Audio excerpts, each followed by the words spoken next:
Well, Goldfield actually came on kind of late. You know, there was quite a bit of mining exploration in the Arizona Territory in the 60s, 70s, 80s. It was about 1890 before anything really happened out here at Goldfield. And initially, it was a group of Mormons, Merrill, Hakes, and Kozner, filed on a bunch of claims here at Goldfield. And they had some gold, but they didn't have the means really to develop it. So they gave a purchase option to Charles Hall and Dennis Sullivan out of Denver, experienced mining men.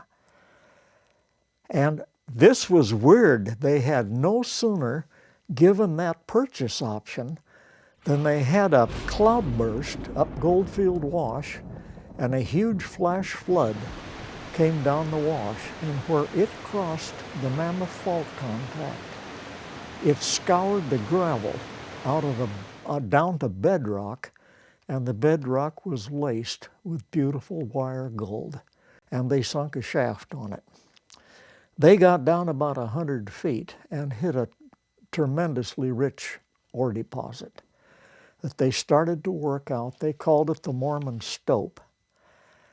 And they had taken out, about 28,000 ounces of gold. That 28,000 ounces today would be worth $35 million.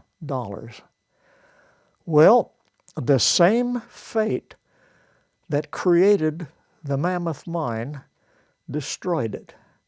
There was another flash flood. It washed out the dam.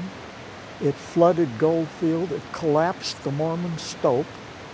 And they lost probably $5 million that they had blocked out in the Mormon Stope when it collapsed. So they shut that down. They moved south down everything here at Goldfield is on the Mammoth Fault contact. It runs about 4,000 feet here. They moved south on the Mammoth claim to what they called the Glory Hole, and they pulled quite a bit of gold out of that. And one of the so-called records is that they all told pulled out 105,000 ounces of gold out of the Mammoth. That's $130 million today, today's market. Well, they shut it down. Goldfield became a ghost town until 1909, when George U. Young failed to develop a big open pit here. But they shut it down, and Goldfield became a ghost town. 1,500 people, number of fine businesses, everything gone.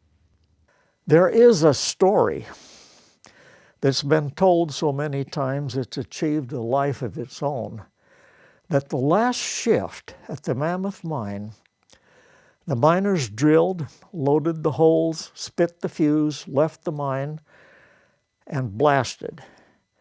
And when they came to work the next morning, they had blasted into an underground river. 3 miles of underground workings were filled with water, and water was running out the portal. The story gets even bigger. They put 6 6-inch steam pumps on it, pumped for 30 days, and couldn't lower the water level. Now that's a beautiful story, except for one thing: it never happened. The written record shows 4 years after they had shut down the Mammoth Mine, it had filled up to the 400-foot level. That never happened. But you hear it on the mine tour over at Goldfield. Has been repeated so many times. It's achieved a mind of its own, but it never happened. So Goldfield became a ghost town, and what's left of Goldfield today is Goldfield Ghost Town, which is developed as a tourist attraction.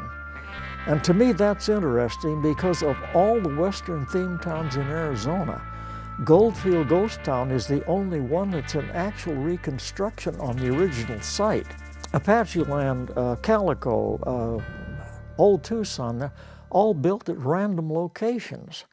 But here at Goldfield, we've got some actual history. Thank you for watching this episode of Mysteries of the Superstition Mountains.